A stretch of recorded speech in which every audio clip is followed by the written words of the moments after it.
सद्गुरु साईनाथ महाराज की जय।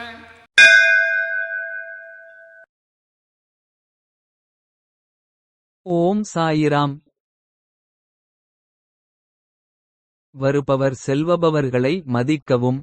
என்ன உள்ளதோ அதை மரியாதையுடன் பரிசாக வழங்குங்கள். உரையாடலில் பங்கேற்பாளராக இருங்கள். ஆனால் அதில் கொஞ்சம் நம்பிக்கையை வையுங்கள். உலகம் கொள்ளையடிக்க தீர்மானித்துள்ளது. முதலில் உங்கள் மனதை திடமாக வைத்துக் கொள்ளவும். எழுதுவதற்கான காரணம் என்ன? ஆனால் எனது கருத்து வீண் போகவில்லை. ஒரு சமயத்தில் நிலைமை இவ்வாறு இருந்தது. ஆன்மா மிகவும் கலக்கமடைந்திருந்தது. ஆங்காங்கே கொள்கை பற்றாக்குறை உள்ளது. இப்போது பிரபுவைப் பற்றிய பயம் அதிகம் உள்ளது.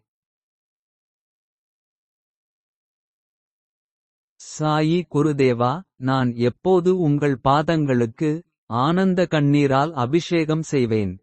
சாயி குருதேவ், எப்போது நான் இந்த கால்களை என் தலைமுடியால் துடைப்பேன்.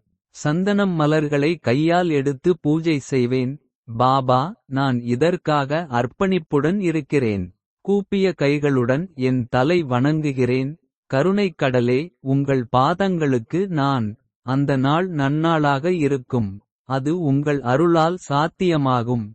தாசி கூறுகிறாள், தேவா, உமது குணங்கள் அசாதாரணமானவை. நான் அவற்றை நடைமுறை பாடல்களில் பாடுகிறேன்.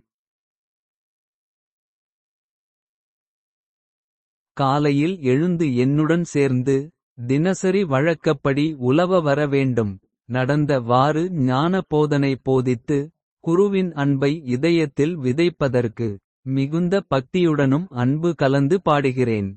மனதையும் சுவாச காற்றையும் வண்ணமயமாக்குகிறேன். தாசி கூறுகிறாள், சத்குருவின் அருளால் அளவிட முடியா ஆனந்தம் கிடைத்தது. சமர்த்தின் இல்லத்தில் நானிரு விருந்தினராக இருக்கிறேன். உணர்வாற்றல் மூலம் அடையாளம் காண்பேன். பெரிய வீட்டில் இருக்கும் நாய்க்கு கூட இது தெரியும். பிறகு ஏன் மனிதன் அறியாமையில் இருக்க வேண்டும்? கருத்தின்மையை வேரோடு பிடுங்கி இதயத்திற்குள் உண்மையான நெறியை ஏற்றுக்கொள்வேன்.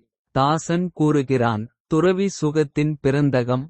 அவரது பாதங்களை தினமும் தியானம் செய்வேன். ஓம் சாயிராம். श्री सच्चिदानंद सद्गुरु साईनाथ महाराज।